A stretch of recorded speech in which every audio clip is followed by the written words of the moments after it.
Good afternoon. I'm Daniel Miller, and this is our video gaming news.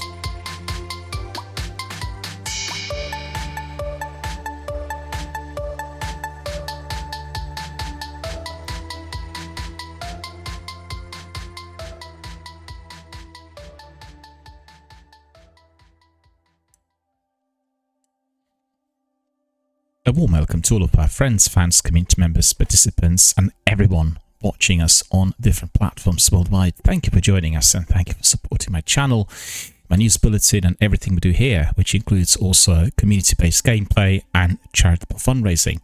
Just want to remind everyone that we are providing presently a fundraiser for our British-based charity called Mind, and this is a charity that helps people with mental health problems. So if you are watching and if you're participating in our community-based activities, please make sure that you donate, or indeed if you feel that you are not in position to do that, simply spread the news. Pick up the links from my About page and the ones linked to Tiltify. I just put them on your Instagram or Facebook or Twitter or any other social network that you run, and share the views really with your friends and with your colleagues in order to generate as much publicity as possible for the charity. Right, how's everybody doing today? A very, very nice sunny day out here today. We were anticipating some thunderstorms, some rain, and some, like kind of a misty English weather, but that's not really materialized. So unfortunately, that is probably all coming our way later today, or perhaps within the next 24 hours. But pleasant and warm and proper summery 21-22 degrees of Celsius here in our local area. And I've been up and about. I've been to our local market, I've gone to charity shops.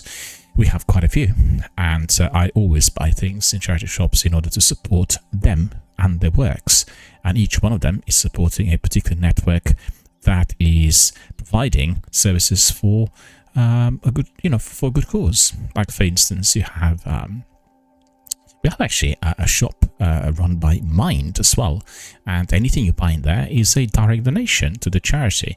Then you have Age Concern, you have Isabel Hospice, you have Keach, you have British Heart Foundation, Scope, Willow, the list just goes on, and they have plenty of good things for people to find.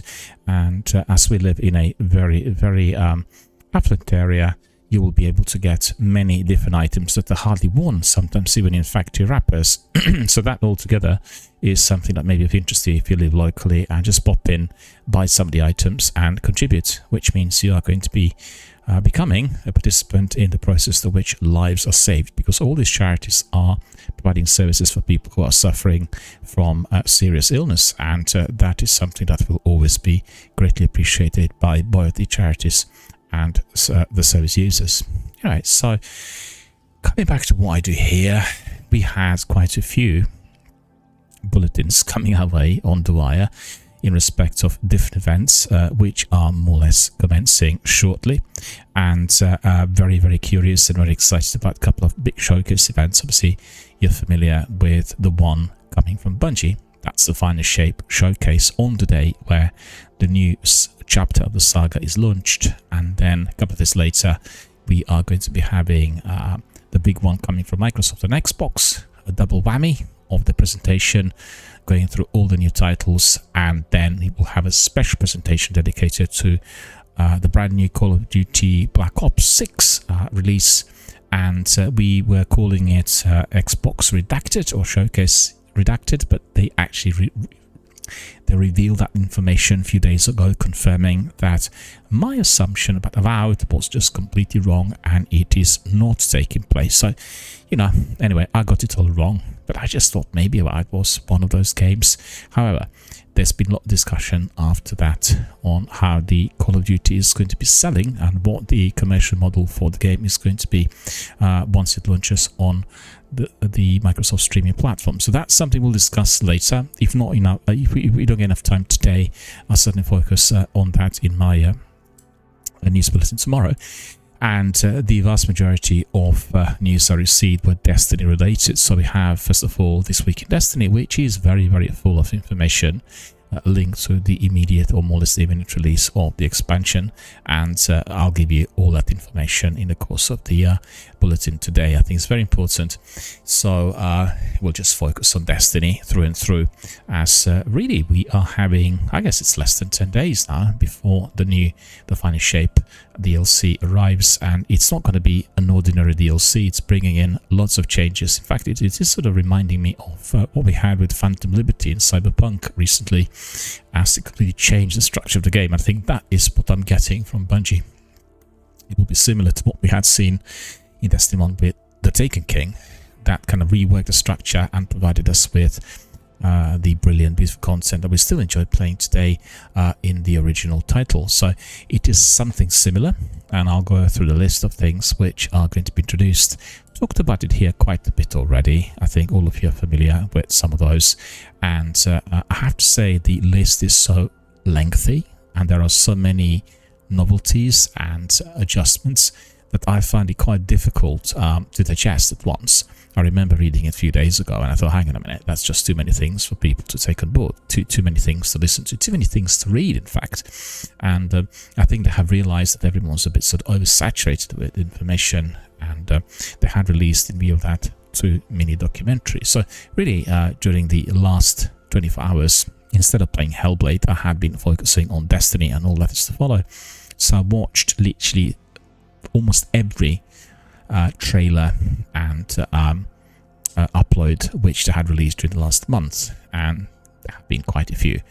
Most of them are fairly brief, and they are just giving you a snippet of what is to follow, usually through a combination of audio-visual experiences, or short trailers of 20-30 seconds long, and you are being brought into this new world with new abilities and new weapons that look really, really much enhanced compared to everything we've seen in the past.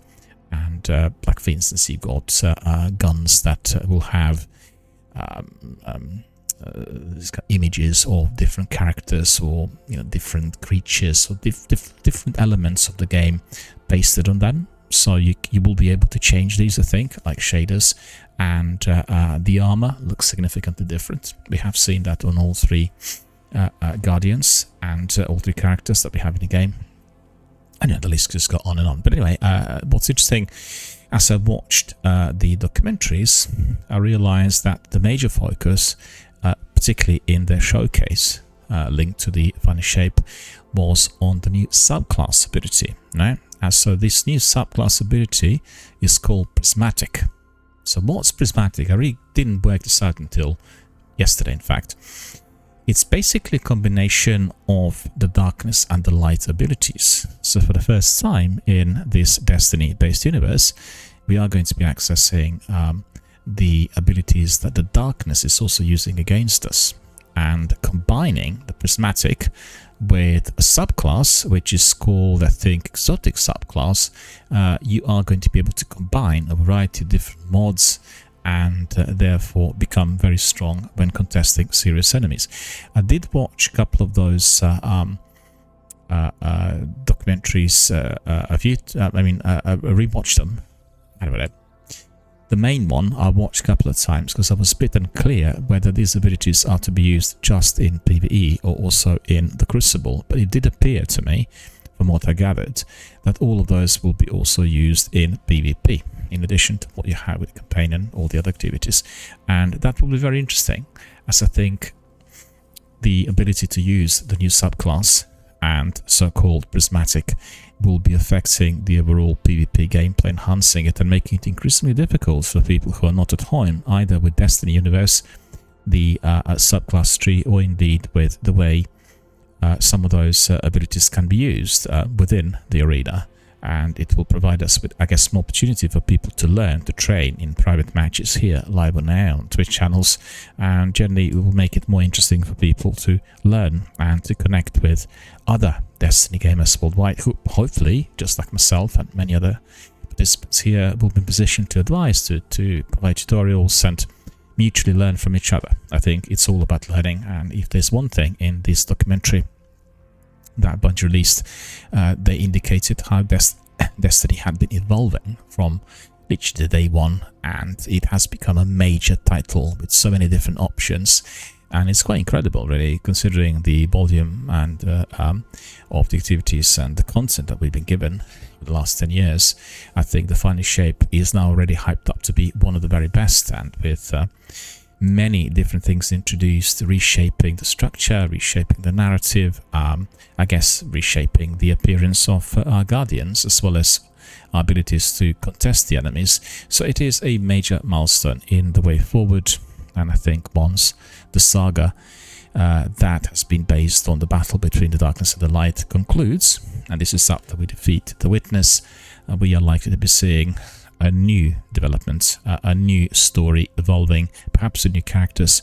I think also with different systems of gameplay, albeit the original kind of Halo structure will still be seen as the backbone of any other kind of activity. Lots of firefights, various difficulty levels, capacity to replay. One of the very important things is they're also introducing weapons that are highly craftable, which means you'll be able to throw in different types of mods and create your character exactly the way you want him to be.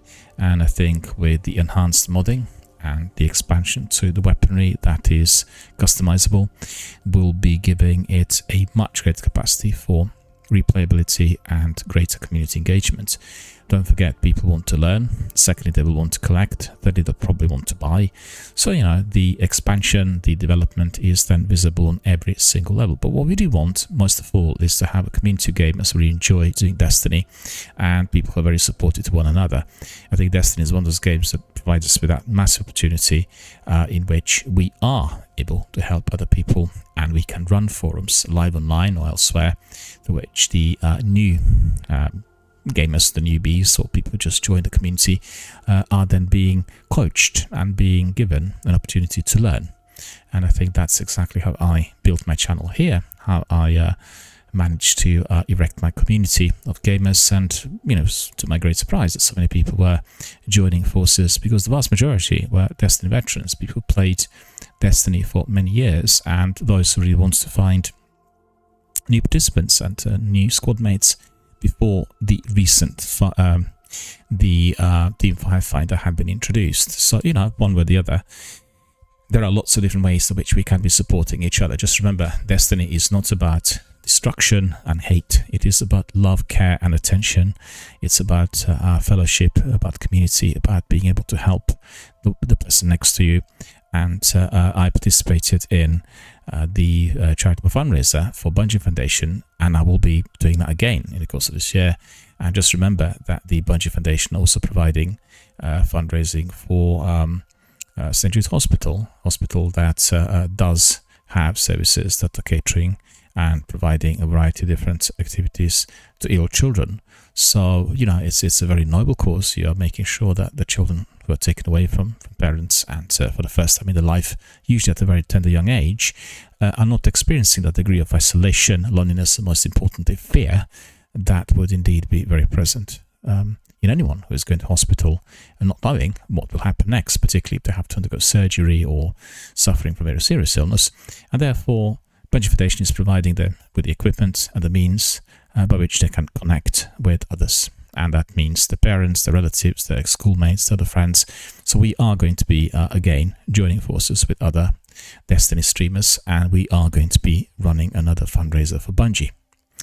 Coming back to Destiny, I just want to say that I thought the documentaries were giving us a very good overview, albeit perhaps a bit austere on some levels, on what is to follow. They didn't want to give away everything, but the taster was the new subclass, the new abilities, the new ability to fight, the new maps for the PvP, I guess a turnaround in terms of where the narrative is given to us. The Guardians are going to be redesigned. They will have different types of armor. The abilities will be attached to the armor in a different way. A lot more sections of the game to be fully crafted and customized. The list just goes on, and all of these are definitely highly significant for anyone who's been in the Destiny arena for many years, because it will make it more worth it. People had spent 2,000, 3,000, 10,000, 15,000 hours on Destiny. In fact, we heard from Zenith recently, he had about 12,000 hours in Destiny 2. We have come across people who are here, played Destiny 1 for 10, 15,000 hours and over the years. And, you know, that sort of turnaround will make the activity very much worthwhile. I think there's always that danger. You always ask yourself a question, are the gamers going to be accepting the new system? But considering that it is providing you with a significant reward for your lengthy grinds, and also gives you a variety of difficulty levels, so you can be getting in, grinding with your friends and with your teammates, and then getting very, very good rewards that can be applied and can be used in order to get the best of the abilities for you to contest enemies and everyone else out there. I'm curious to see how this would work in PvP, you know. PvP so far has been like a deathmatch, and I find it to be very, how to put it,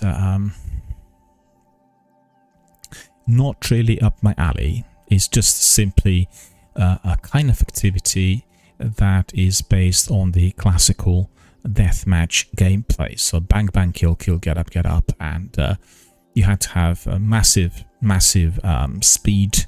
That means the ability to jump around fast, as well as the best possible internet connection, which means fiber optic, in order to have your hits properly registered. And it's all about it's like a blitzkrieg of some sort, and it's like a massive big speed applied everywhere. And I generally do not like speed runs, so anyone who's accelerating the pace, and also tight, very, very tight, very small maps in which you couldn't really do anything else but just quickly look around and make sure you're not being shot quickly.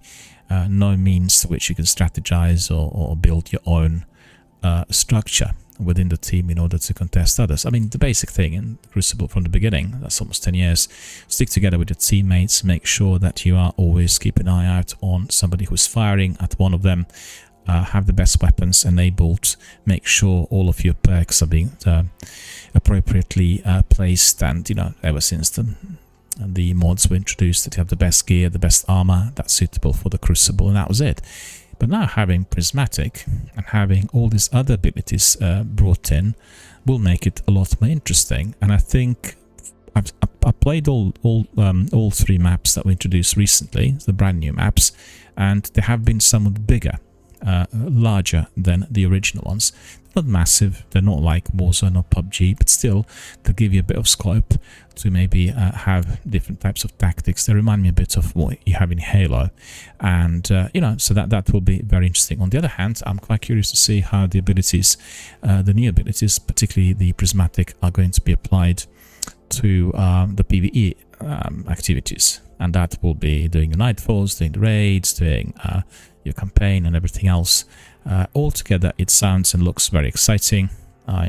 Really, I'm very excited about the novelties. I'm excited by the way the game looks. It's definitely very much geared towards next gen, and the next gen, that doesn't mean PS5 and Xbox Series X and S, but actually the consoles that we'll have in the future. It is razor sharp, it's beautifully audible, fantastic sound quality. And also what's interesting in the documentary, they talked about the creation of the most difficult strikes so far. So I'm quite curious to see what this is going to be and how this is going to work.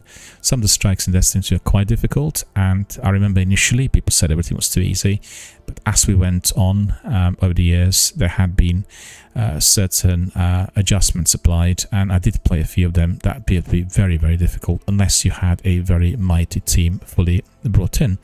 And I think anyone who plays Destiny will tell you Destiny is a game based on community content and community activity. It's not a game to be played by yourself, and the vast majority of people who were doing the game here with me live online were always excellent team players, team participants, people who were interested in doing it together with their own team rather than just being slotted in through random matchmaking. And many people did come in through the random matchmaking here to the channel, and once they realized we were having it live on air on Twitch, then they joined forces with others, became members of our community. So it really worked out very well at the end of the day, and generally I've had a lot of fun through the process in which I was building the community here of Destiny gamers, and just generally becoming more experienced overall in terms of my own Twitch broadcasting and my acquaintanceship with many people around the world who love video gaming.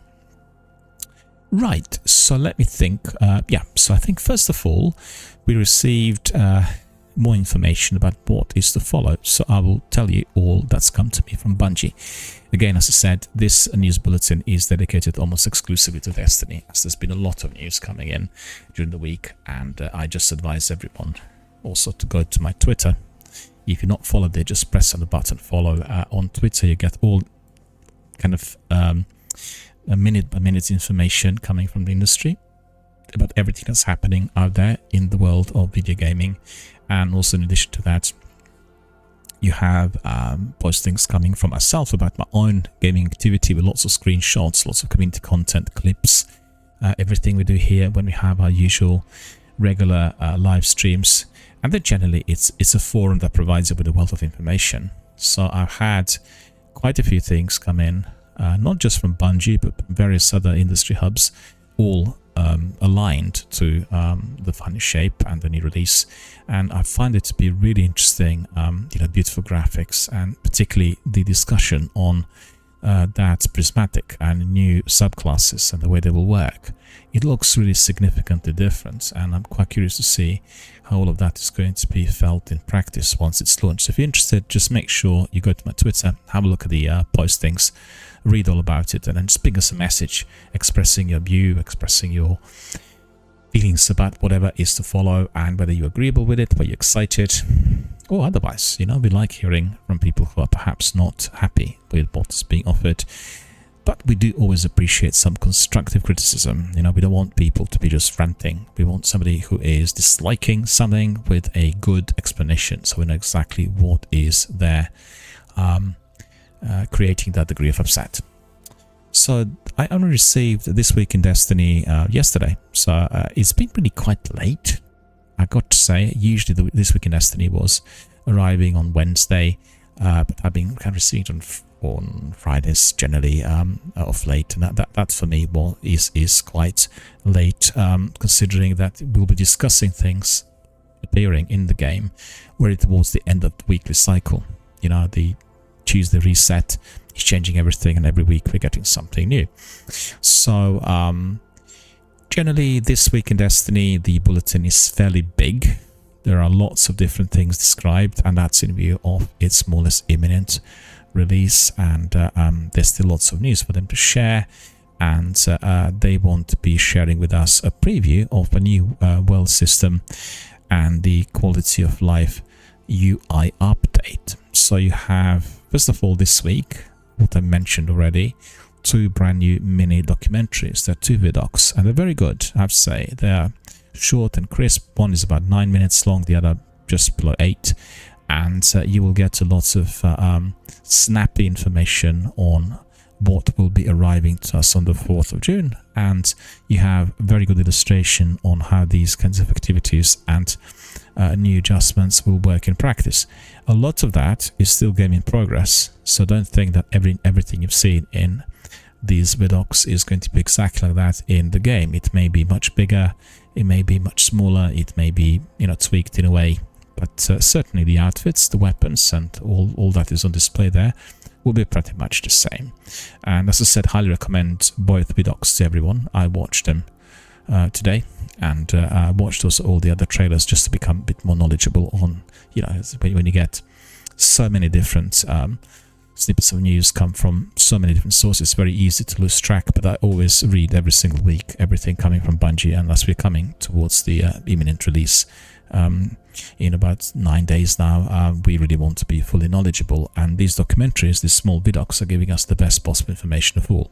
So definitely recommend everyone to watch them, and if you're not clear where to find them, just go to my Twitter. I've got them on my postings to be able to access them directly and watch them on YouTube. Inviting us to be part of the Twitch Rivals World First Race streams, and I'll tell you a bit more about that in a moment. And the last mission of the season, that's Season of the Wish, is here with us today, and we need to play it before the end of the season. The season's been quite lengthy as they delayed the release of the final shape, and there have been lots of cutscenes and plenty of dialogue, and I think the illumination, the story, and the narrative of the game has been really second to none. It's been completely different compared to what we've seen 10 years ago, and I think Destiny's progressing on this route, as there's so much interest for RPGs and story-driven games at the moment. It is sort of, I guess, drifting away from the PvP and Battle Royale hype of the recent years. I think Battle Royale, as we expected, would have its course, but eventually people would want to have also the games like before that will be based on some sort of storytelling that will have that degree of replayability. And as we've seen, like Microsoft have about 14 or 16 major titles in production. Excuse me. All of them are big RPG games, and you know, that's just what we had expected. Not to say that the Battle Royale would subside, it will still remain there, but I expect that some of the games, like for instance Apex, will also be building some additional content, story-driven content, similar to Titanfall, around the basic fighting in the arena. It's just to make sure that everybody was being kept warm, that people come back, you know, like everyone, like anything. In fact, if you're doing it over a long period of time, like doing certain jobs, like being at home, being, I don't know, in your own locality, after a certain period of time, you get fed up with it, you want to do something new. Not maybe the same for everyone, but certainly for quite a lot of people, particularly today. As we have the means of travel, communication, everything, you know, so people just want to see what the world's like, and they just migrate. And obviously, for a major developer and publisher, it's critical that they retain the fan base, the number of gamers to stay with that one particular title or with that publisher, as obviously in their departure will be affected the sales, the likes, the contributions, and therefore consequently that will affect also the investors, you know, people who are investing into the company, and you will know what happens then. Right, so extra brave weapons are being given to everyone this week. You have also a description on the new abilities and armor tuning, so we'll look into this. We have the new system called Pathfinder. Well, I've heard about it and I've not really been fully aware of how it worked, and today we have a detailed description on everything related to Pathfinder. Then we have updates to the quest tab, and we have a reminder about Legendary Shards. Then we have the Pantheon's last two gods. They've all arrived now, still 8 to 9 days for them to be defeated. And they also have a new poster, which has been inspired by the Pantheon and those bosses. There is a new collaboration with SteelSeries, and then there is certainly some warning on the downtime and the upgrades and updates that will be taking place prior to the release of the final shape. So you may not be, I need to stress this, at 5 o'clock on Tuesday if you're in Britain. If you're in Europe, about 6 o'clock PM, but earlier than that. So please do not leave any of your unfinished tasks until the last minute. Start playing them today and make sure that you are... I'm losing my voice again. I don't know what's happening to my voice. I beg your pardon. Just bear with me a second.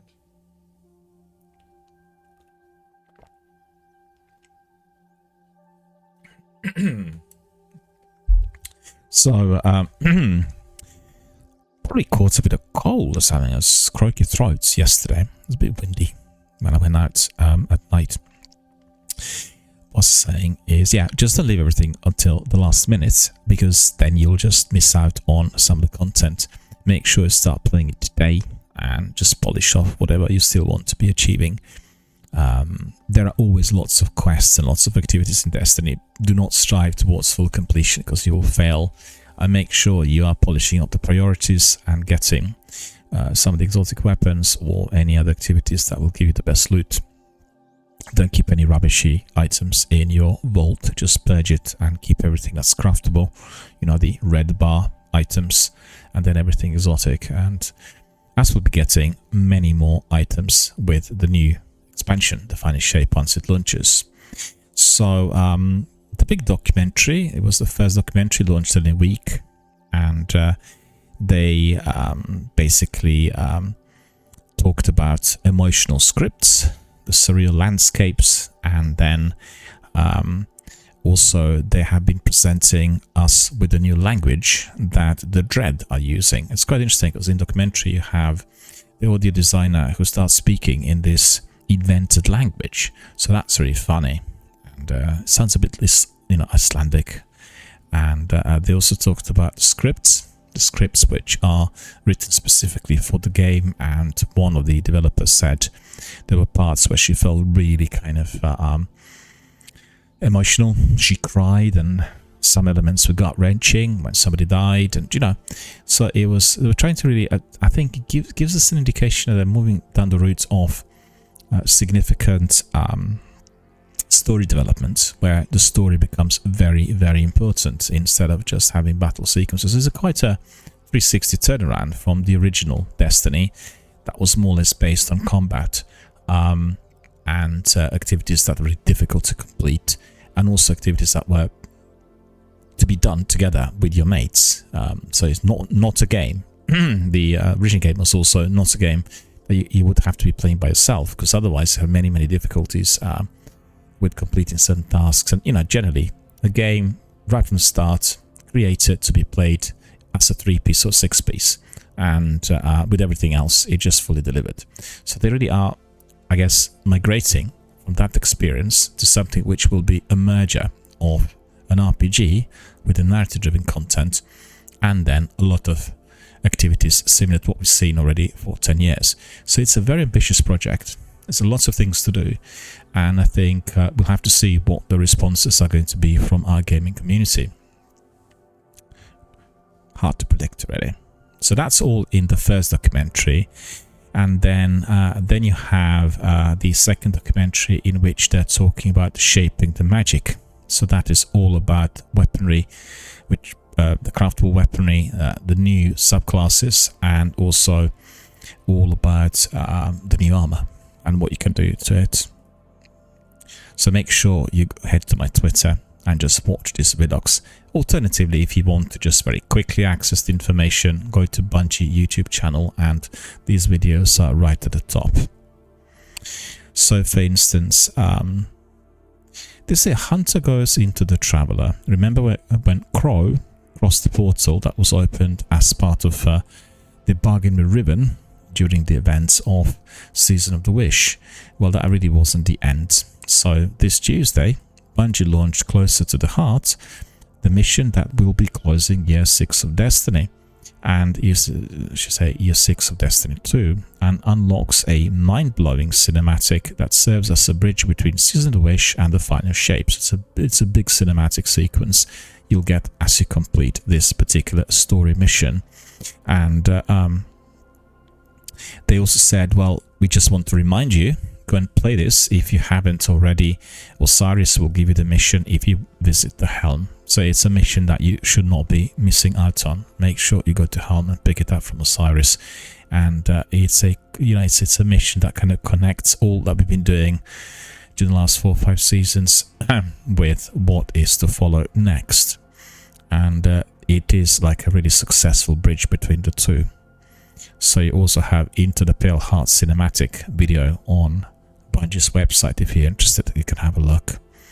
So I mentioned to you that there's going to be the world's first race on Twitch Rivals. So the new raid's coming with the final shape, and it will take the fight to the witness and prevent all his weird and wicked and calamitous plans to end the world as we know it. Is the mortal enemy of humanity. The stakes will be obviously at the highest. The 5 teams across the globe will compete and test their might to be the first group that completes the raid to take home the coveted world first belt. So basically what they'll do is they'll celebrate this occasion properly, and that will be done together with Twitch and Twitch Rivals. And then they're going to be having a world first race broadcast covering some of the streamers participating in the race, with commentary conducted by returning host Professor Broyman and Rec1568. So these are very well-known Destiny streamers, people who stream Destiny for many years, and I did watch Professor Broyman a little while back, and he is again a person who is very much of interest to this channel, as he himself has been experiencing some learning difficulties, and he talked very openly about this and the need to be receiving specialist care and attention in the course of his upbringing, and certainly during his kind of Twitch streaming years. And it's definitely he's a person who you need to be watching if you are on Twitch, and of course if you are also a Destiny veteran. So if you're a creator and you're looking to be part of this event, you've got sign-ups that are already up and running, and they will be open until June the 3rd. So literally open to about 24 hours before the game, the new expansion is released. If you want to be part of this, definitely sign up and make sure you are one of those chaps. And then the registered and approved creators will be provided with the following exclusive Twitch drops while the world first race is taking place. So first of all, you've got stand-in Salvation Emblem, and you'll get this if you are watching at least 2 hours of any Destiny streamer. So once you're registered, you watch my stream for 2 hours and you will be getting this for free. And then that will be active between 9:30 AM Pacific time on June the 7th and then 9:30 AM Pacific time on June the 9th. So that's about 48 hours. And should be able to engage with some of the streamers, and I highly recommend everyone to sign up for that. Then the other reward will be Roots Remain Emblem. Watch at least 2 hours of Destiny 2 Twitch Rivals stream or any participating Twitch Rivals creator. Again, you'll be getting this emblem. They look very, very good. I guess they're really blending in perfectly with the final shape as well. And that is between 9:30 AM Pacific on June the 7th and 9:30 AM Pacific on June the 9th. Again, we have 48 hours. Global Twitch badge, Ghost Chat badge. Watch 15 minutes of the final shape raid and you will get that badge. So that's really cool. These are the rewards you'll be getting if you're participating in the streams with Twitch Rivals. So just keep this in mind. Okay. So get your pretty guns, they say. Early this week, Bungie increased the drop rates for brave weapons and trophies of bravery, as well as increased the reputation gains with shacks. So these accelerated gains will be there with shacks and Destiny up to the point where Into the Light ends on June the 3rd. So literally until the release of the next expansion. So make sure you grind a bit and you get some of your goodies from them. And we have a huge amount of loot that's already been collected. But I've got to say, a lot of that, except the 8 or 9 weapons that you pick up as your platinum, are very repetitive. You keep getting them, and I really think with new craftable weapons that is going to change significantly, because at the moment we keep picking up weapons that have different kinds of perks, and sometimes the perks are better on the weapon which you're picking up at a later stage. But I've got to say, for me, it's very tedious to be checking every single perk every single time. And if you were doing Onslaught or any other endgame activity, you would have loads of weapons picked up at any time, and then comparing every one of them, it's just a real chore. Having your ability to craft weapons and therefore discard something immediately, which is of no use, is definitely very much of interest, and it certainly appeals to me, as I feel that the lengthy grinds and activities will be made into something a lot more worthwhile. And they said, well, you're swimming loot now, we want to up the ante one more time before the limited edition versions of the brave weapons are no longer available. So starting on May the 28th, which is in a few days, we will be doubling up the drop chance of limited edition versions of brave weapons. So really, this is the week where we need to be hammering everything. So that, combined with the increases we made to weapon and token drops, will give you a lot of opportunities to grab a few more pretty guns with pretty rolls. So if you're interested, just crack on. I'd say do the Onslaught, 50 rounds.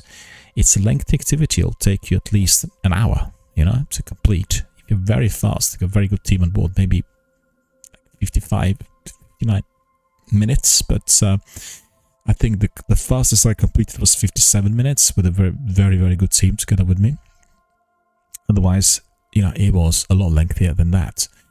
And good chance to be picking up some of these weapons. And I have to say that some of those weapons, like for instance the rocket launcher and the grenade launcher, have been very, very good. I really enjoyed them, and they really were very useful and really quite specifically designed for endgame activities. I think I've not played Pantheon as yet due to the absence of my team, but If they worked well in Onslaught, I can't see any reasons that the same thing should not be applied in Pantheon against those big bosses as well.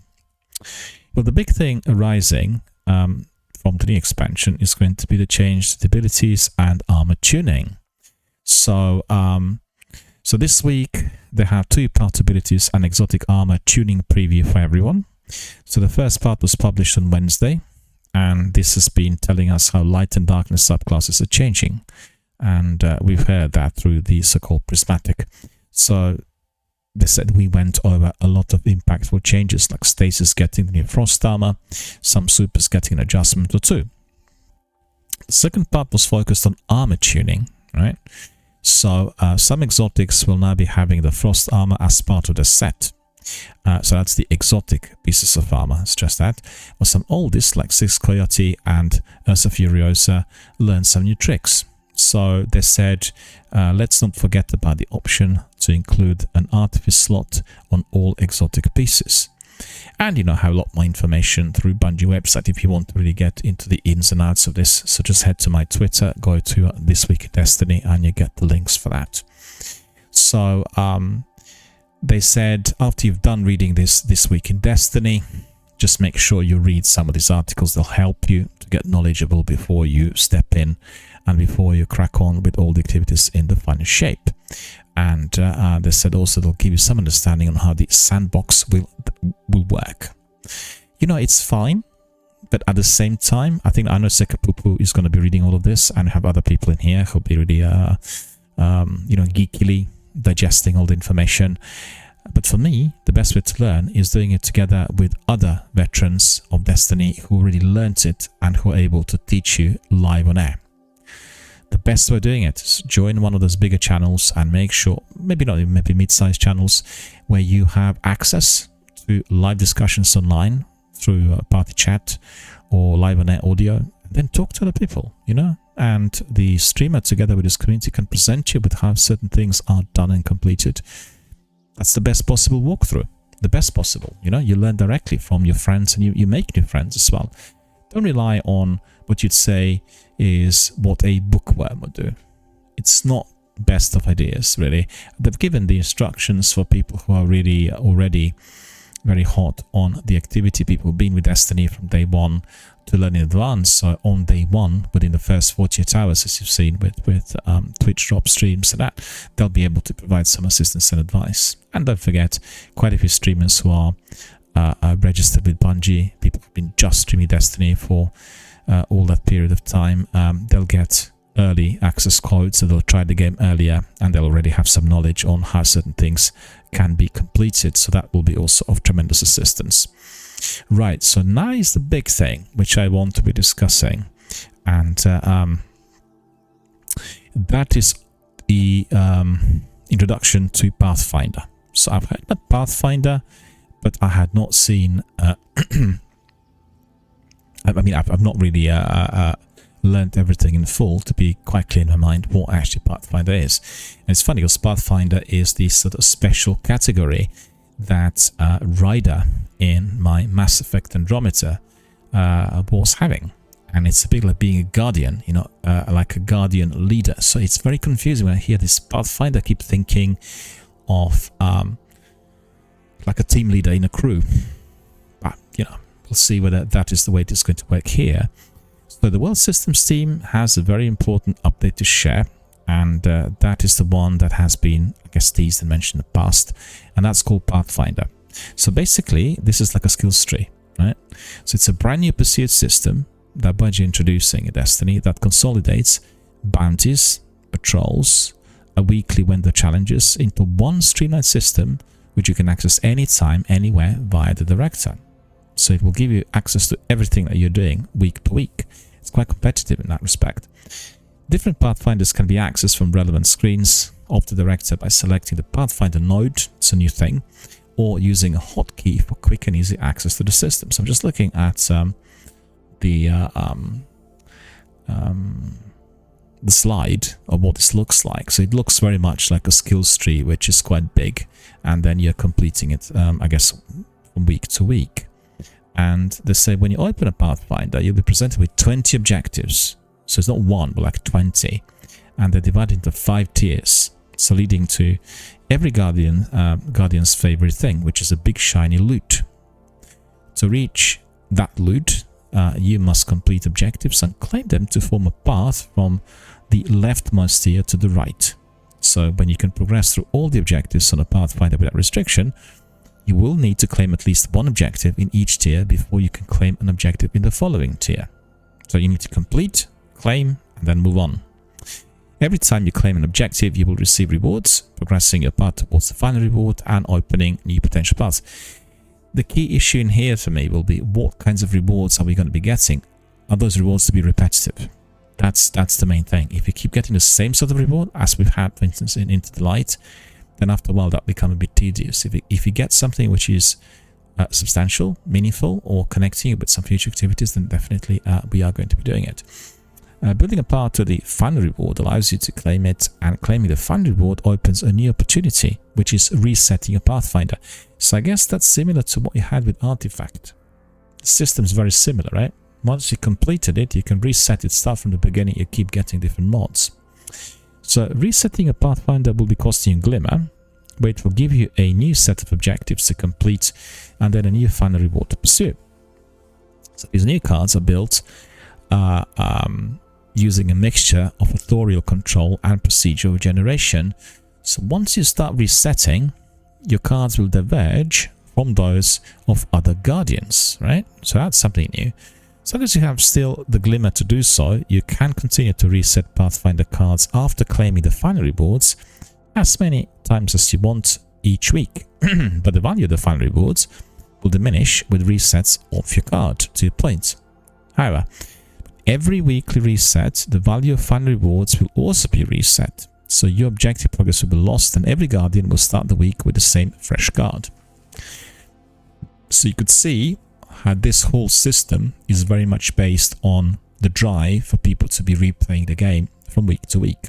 And that's been the biggest complaint from many community members, saying we're coming to Destiny every Tuesday and there is so much for us to do and we are just getting nothing for it. And it's a grindy game, it's lengthy grinds, right? And in order to complete, for instance, a particular exotic quest, you need to be using weapon 150 times. You need to get precision shots, so you need to be doing something with a weapon that will give you that degree of credibility, but it takes a long while, and sometimes you wonder, well, did these hits really register? And that causes frustration. So I think this system should be tailored to the likes of those people who were finding it frustrating, like myself from time to time. So, you know, curious. I mean, want to see what that will be in practice. So,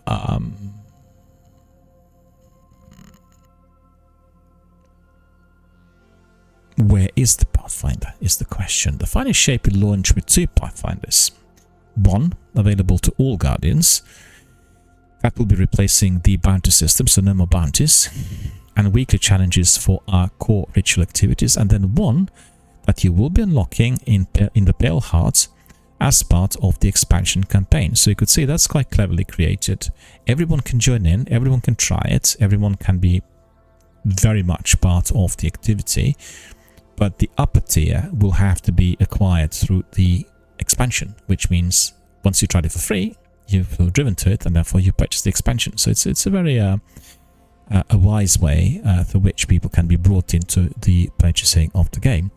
The Rituals Pathfinder provides you with a set of objectives that will span all of our ritual activities. So that's Vanguard Strikes, Nightfalls, Onslaught, Gambit, and Crucible. So you can see Onslaught is going to be there, although they talked about Onslaught disappearing previously. Some of these objectives can be completed in any of these activities, and then others will require you to dive into a specific ritual or mode. An update later in the year of the Final Shape will make it even easier to get into these ritual screens while you are in the activities, as well as make it easier to access the Rituals Pathfinder. So obviously we'll have one thing offered on release, and then a few months later that will be all changing. So, you know, we need to wait and see. So we actually don't want to reveal too much about the new destination. You can expect the kinds of objectives on the Pale Heart Pathfinder to roughly align with what you'd expect to see from destination bounties, with the addition of some new location-based objectives, called field assignments. That's like patrols, I guess. When field assignments are featured on your Pathfinder, you can expect to see them marked directly on the destination map, and you can track them to take advantage of our waypoint system to help navigate to their location. So the question comes up saying, why is Pathfinder? What's the reason for it? Well, they said when we set out to build Pathfinder, we had 4 core goals. Number 1 was consolidation.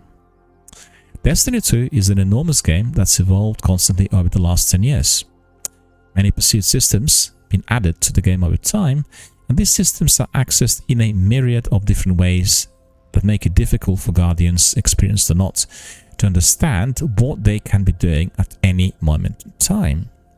So we really wanted to have like one system that has the capacity and the capability of aligning all of these into one cohesive UI you can always access from wherever you are.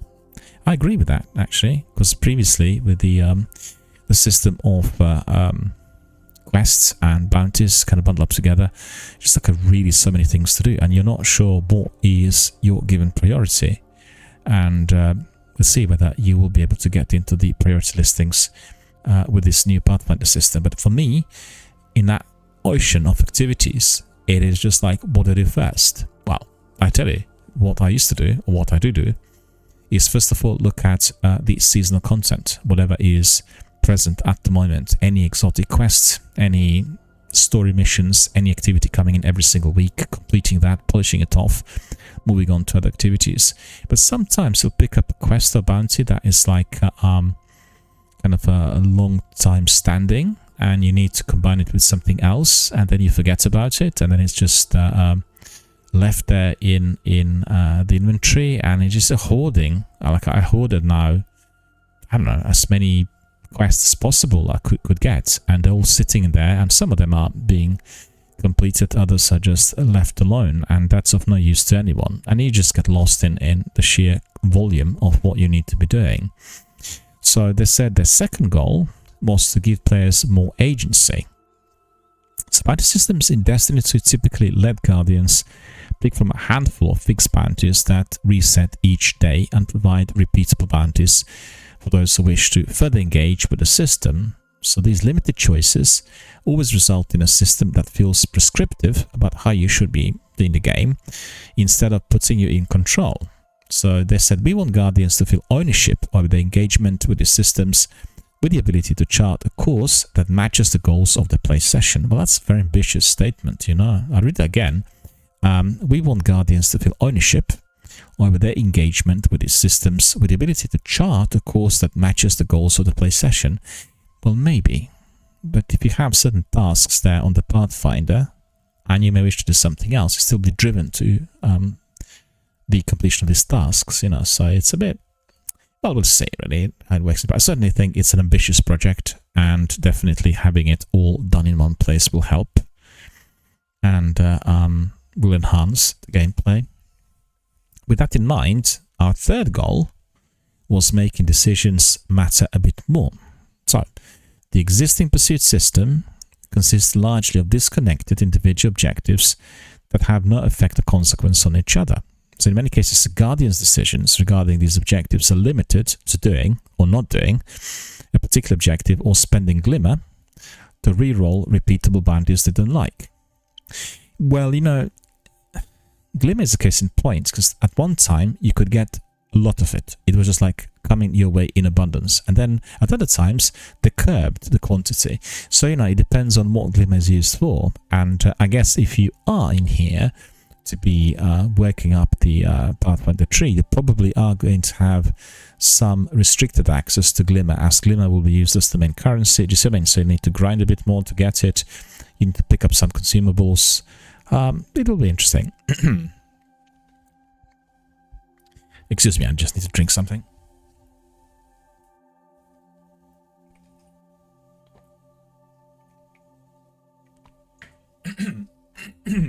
I have some lovely hot grapefruit with chamomile and with turmeric and cinnamon. So that is always a very soothing drink for my both immune system and my throat. Anyway, going back to where were we? Let's see.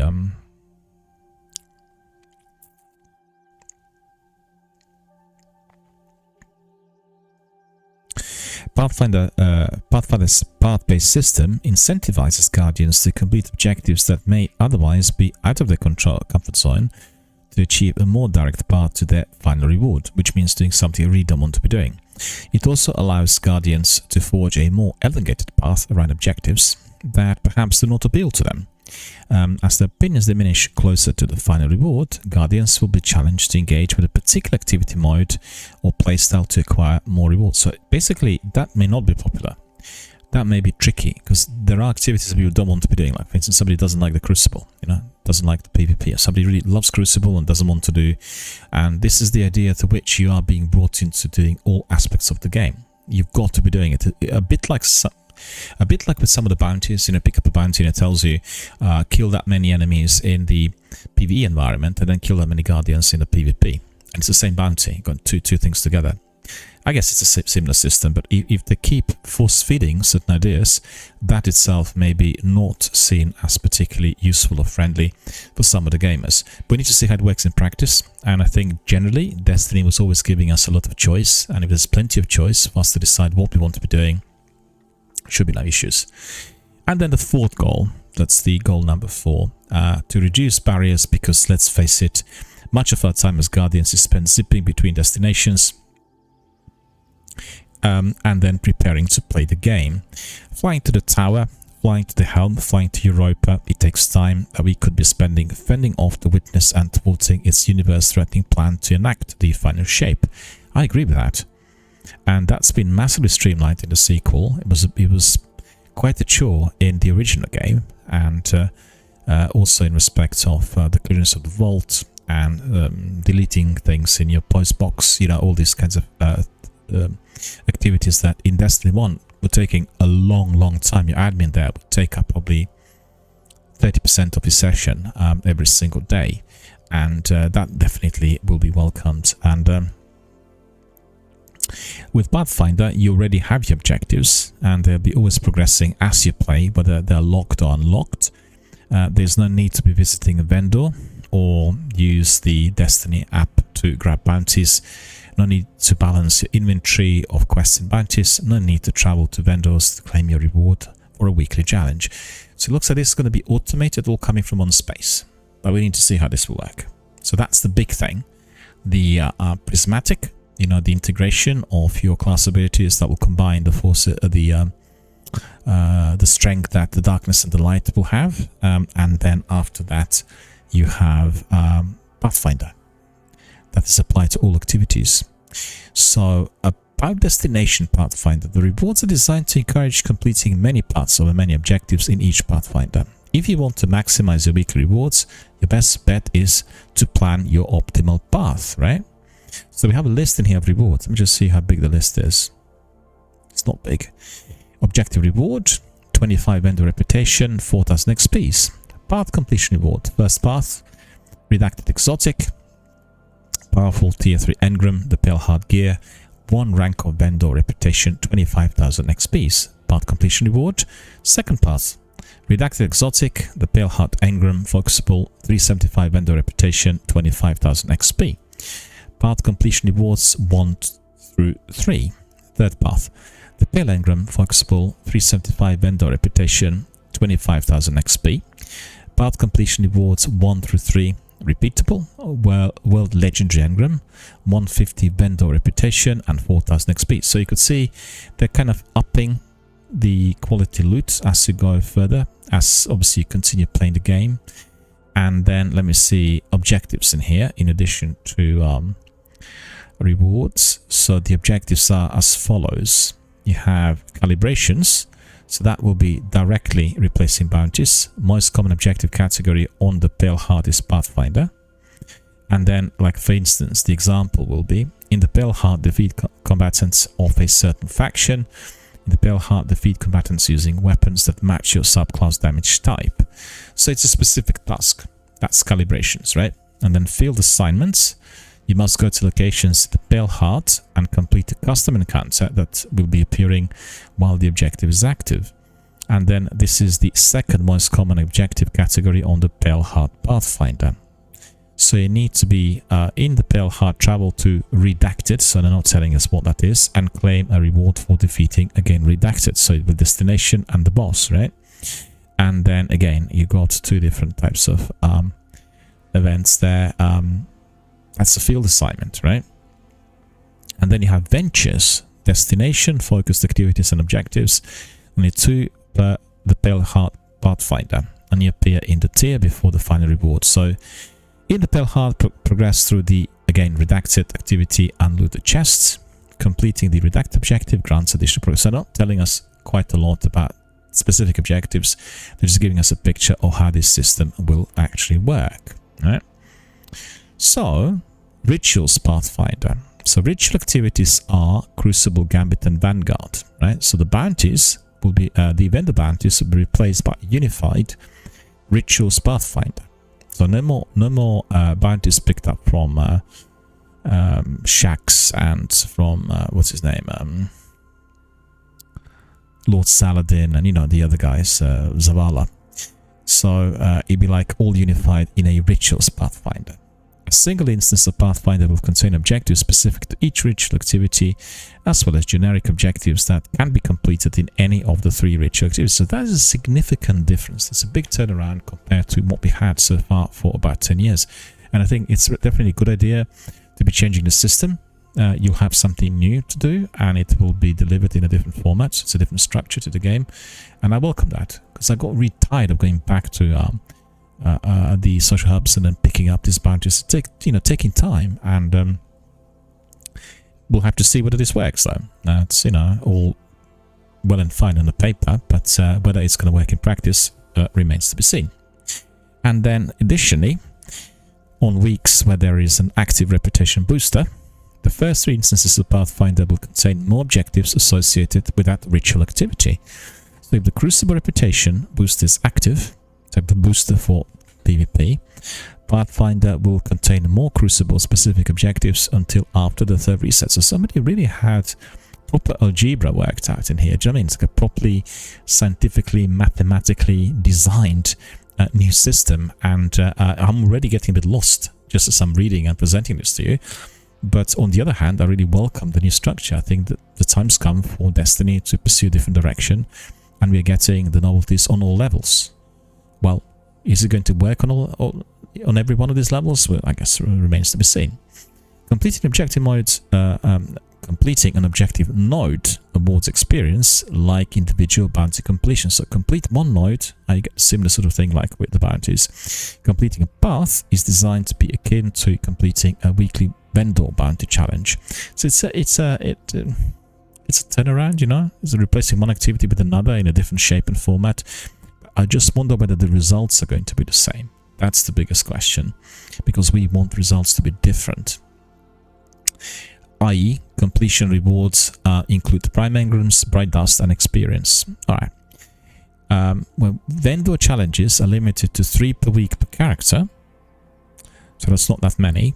Pathfinder progress is shared across all characters, so you will not have to be grinding it per character, which was the case like in Game 1. In the original title, but it's being shared across all characters. Are they going to like it or not? I don't know.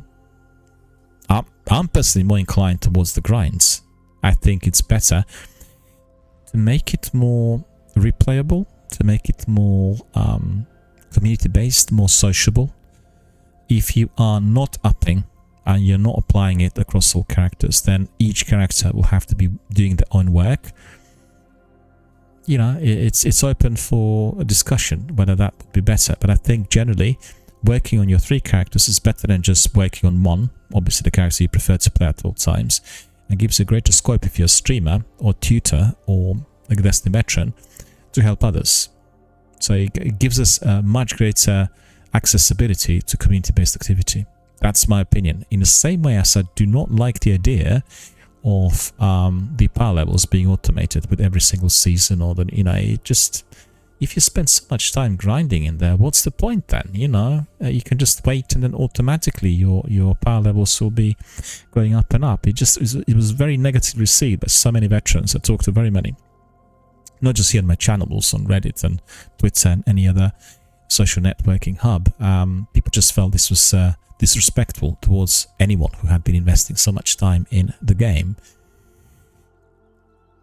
The first 3 complete... Oh, this is deceptive. I just remember somebody was telling us here live on air, if you are, for instance, coming into a team and someone had just upped the power level so fast from one season to another, you don't have a good picture of the overall experience, like straight away, you know? In the old game, in Destiny 1, you would know straight away if somebody was level 400 or somebody was level 220. There was an indication at what level they were at within the game. And obviously the system is a lot more sophisticated, more complicated, and to a degree more rewarding. But I'm kind of curious to see how this will work in practice. Anyway, so you have...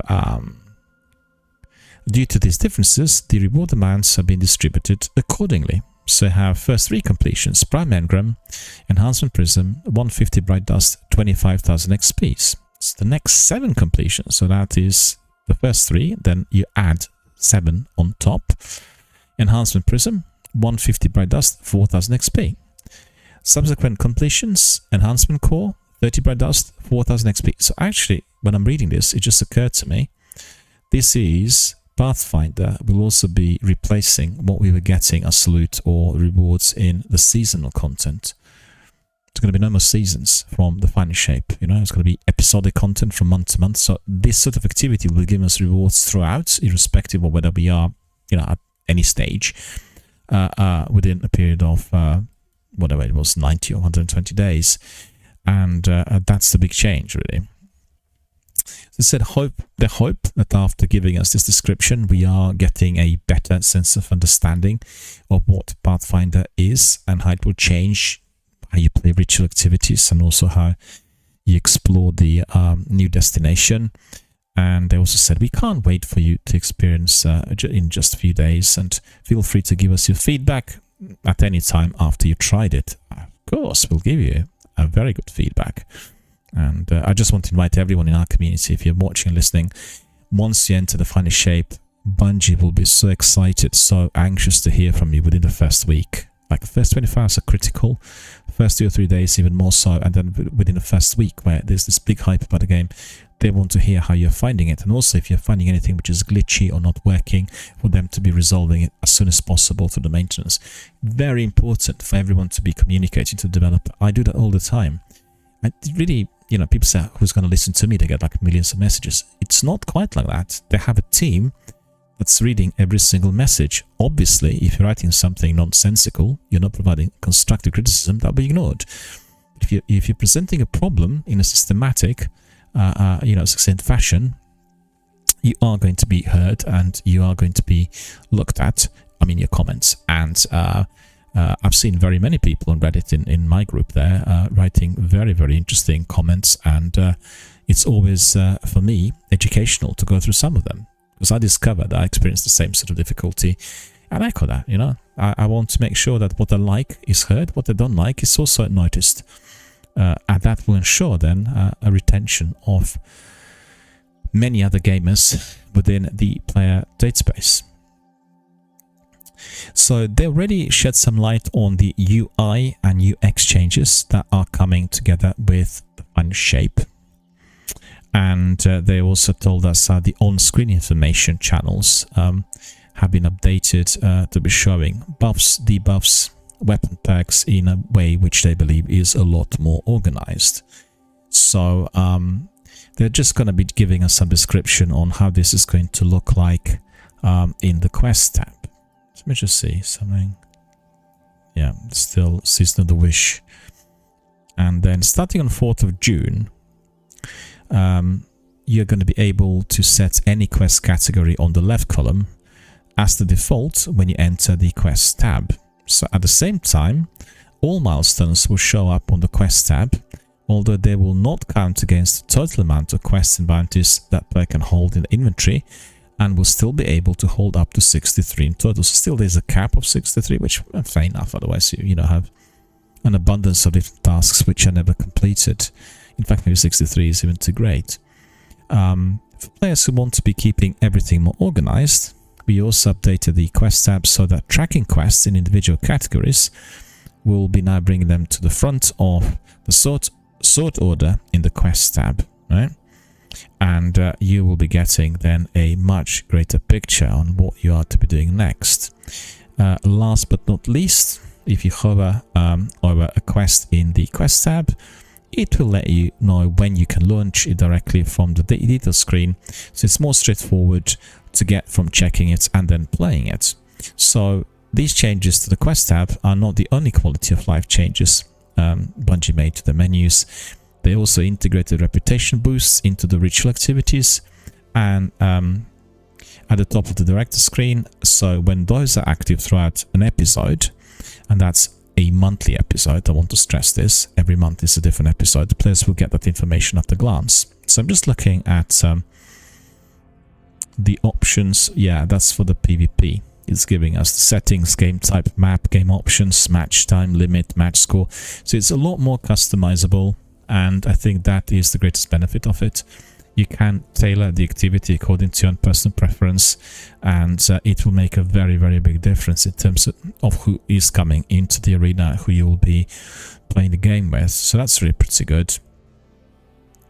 And then they also redesigned the private match for Crucible and Gambit, and that really is there in order to allow like greater ease for everyone to participate, make it more customizable, and also, I guess, to for people to get better rewards. So yeah, that's quite good. I think I like the idea of customization.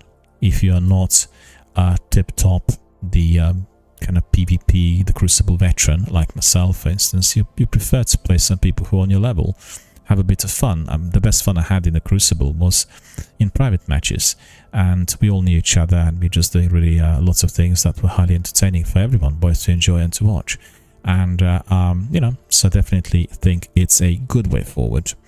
Legendary shards will disappear for good at the end of Season of the Wish, and that's less than 10 days away. So make sure that you use all of them, otherwise you will not be able to use them once the next expansion is launched. And their recommendation: buy raid banners for a lifetime or exchange them for some resources at Rahul's, but do so before it's too late. I've already done that, I think. And then the final Pantheon bosses have arrived. So this week, Riven of 1,000 Voices, right? He is the one. And then you have Nezarec, Final God of Pain. I got to say that Nezarec I really detest. He's caused us so much pain in Onslaught. He's dreadful. And these are the ones you need to be eliminating, right?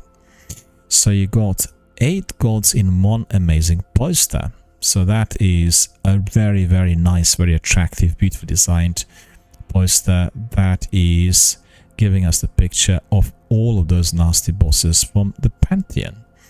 And Gabriel Flauzino is an amazing Brazilian artist who had already worked on some of the images, and he created a fantastic poster for everyone to enjoy. So anyway, try to get the poster. I guess you can probably purchase it directly from Bungie, or you can download and then have it printed and have it on a wall, you know. I used to do like different canvas prints, and they looked absolutely astonishing. You just couldn't believe how good some of the images were when you put them on a wall. It was just like really mouth-watering stuff. And you can do exactly the same thing with the collection of bosses. I have to say they're not particularly appealing. They're all very ugly. But if you're a Destiny veteran, that will be a very nice addition to everything else that you've got already from Bungie. Also, you will know from the company called Displate that they are producing very big Destiny signs on steel. And these are very, very good. And you can hang them up on the wall, or you have them, you know, your place of residence, in your living room.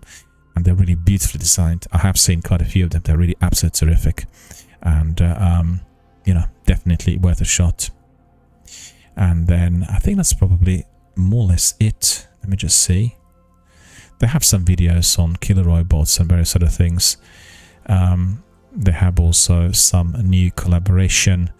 And they said they have a collection of limited edition gaming accessories. And these have been inspired by the themes of light and darkness. So, you know, you can just double check on these. So it's anybody who purchases headsets that look really amazing will be getting also exclusive in-game cosmetics such as viral celebration emote and gearhead emblem. So, you know, definitely worth considering. And then very important to remember that there will be downtime from Monday to Tuesday. That's between the 3rd and the 4th, and it's a 24-hour downtime. So Destiny, you really have to polish off by next Sunday. The date will be, what is it, 4th, the 2nd, and just leave it then for, you know, whatever, day and a half, up to points where Destiny comes back on with the release of Final Shape on June the 4th. So, and you know, they'll remind everyone about the downtime period, but basically there will be a lot of work done prior to the release of the next expansion. And that's about it, my friends. I think we don't have anything else to tell you. That the usual, you know, artist of the week, the screenshot of the week, or so on the Bungie website, and you also have some clips. You have a movie of the week, which they're publishing every Friday, and I can see that somebody in here have been completing a 6-man activity all by himself. So that is somebody called Dabs. He conquered Atrax Sovereign week 1 of the Pantheon all by himself. So, you know, worth having a look. I'm not particularly keen on these competitive types of activities. I think they really bring a very different aura to what we do here on my channel. But I like sometimes having a look to see how somebody was able to complete the tasks which otherwise appear to be unbelievably tricky for myself. So, you know, definitely worth having a look. It's on YouTube. Also, it is on Bungie's website. And only a few more days left. Right, so that's really a lot to digest, I have got to say. My head's spinning. I'm hoping that yours is not. And as you've seen today, the in addition to what we talked about last week, linked to Prismatic and the new class abilities, we were debating the Pathfinder and the new system to which we are going to be progressing and collecting different activities every single week.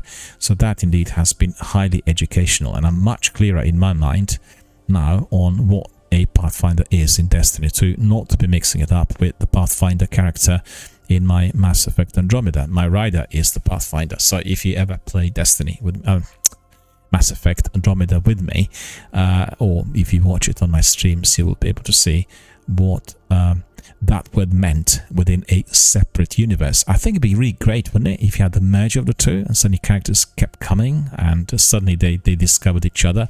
Oh, it would be just absolutely terrific. But, you know, that is certainly something that may be possible in the future, not just in this game, but other games. We've seen these mergers taking place between Call of Duty and Fortnite, for instance, and, you know, other games. And as we are progressing down the route on the industry level, in which there's no more exclusives, it's all cross-platform, it's all shared, then certainly these possibilities will be rising. Don't forget, in the US, the proprietorship mindset is the one that's really seen as key in everything that people do. I built it, I own it, it's mine, and I'm sharing it with others. I'm not sharing it with anyone else who is my competitor or any other network or, you know, other studio. And still, maybe that mindset will persist, but I think the scope for collaboration, for that kind of exchange, will be massive. Just think about it. You get Marcus Phoenix coming to Master Chief popping up to Caesar Vala, and, you know, my rider or Commander Shepard popping in and saying hello to Ikora or you know, anybody else in Destiny. So, you know, really, anyone who is in love with these games will tell you, you got to keep that creative mind flowing with ideas. And we have seen many improvements introduced. I think what's important is for the big companies not to become like a totalitarian state, you know, being autocratic and restricting the creative input. You want really the ideas to be flowing. And sadly, these ideas are very much dependent on what is embraced by the gaming community. It's a fantastic idea sometimes, but don't forget, if you make a game too difficult for people to learn, they'll just walk away. They go to something else. Considering that there's so many different titles through streaming platforms today that, it's very easy just to click, leave, delete. And I also spotted that the time span, I think, that people have today, particularly amongst the younger gamers, is significantly different to mine. I much prefer to sit down and play Hellblade bit by bit than to do a speedrun. I mean, speedrun is nonsense. It's just completely depleting you of any form of enjoyment. Any type of full experience of the title, not just Hellblade, but any other. But it is something that competitive gamers do. They want to be completing as fast as possible a raid or strike or any other activity like here in Destiny, and that's fine. But there have got to be different options for different people. And I have seen today, just on a completely different night really, a lot of discussion on Twitter about how long is Hellblade 2, because lots of reviewers said we finished the game in less than 5 hours. What were you doing? I mean, how can it be that you completed in less than 5 hours? You've not played 90% of the game. You've not collected anything. You've not seen hidden faces. You have not explored the environment. What were you doing?